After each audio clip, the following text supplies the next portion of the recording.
Hi ma'am, good morning. Ngasidi ngari achar sembagi recipe ama adum mayamda share tawjarake mayam jingminasi. Ado I jamna khangbadi natte ko YouTube tagi jengaga sum tawbani mayam jingminasi ngari se siga leire.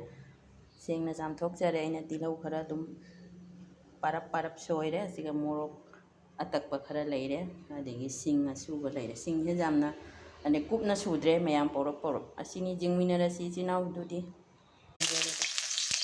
Ini juga tapal le, ini juga ina, macet ngangi tawo, nguya timu hapse lagi.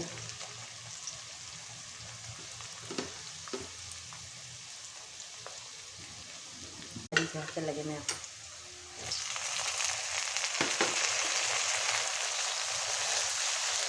Ini apa? Terus harga di, ini apa ini? Ini jadi mulai siapa ni nak kerja cablap thap na pakai ni.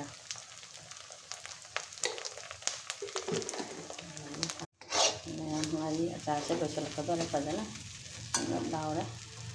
Baru itu sih dah vinegar sekarang hapse lagi.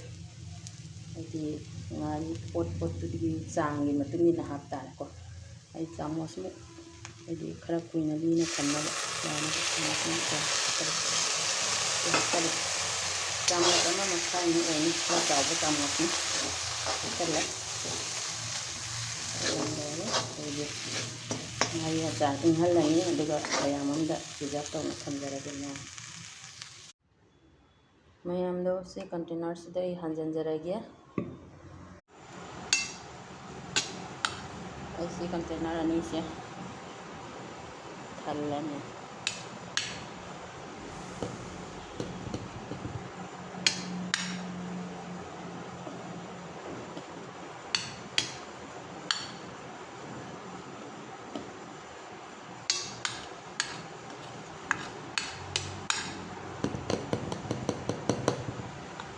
और हजे असिना खरा अचौब असिना मपादा पीखरानी ती हल्लदा मपागी ओइनाबा असिना अखोई माई चाचानबाई ने अदि ngasiगी ngari achar se semba loijare mayam fridge ता हapchallage ado mayam aigi video se like share subscribe tabiramko mayam thank you ngasigi oinadi bye bye mathangi video da mu unarase chinau sing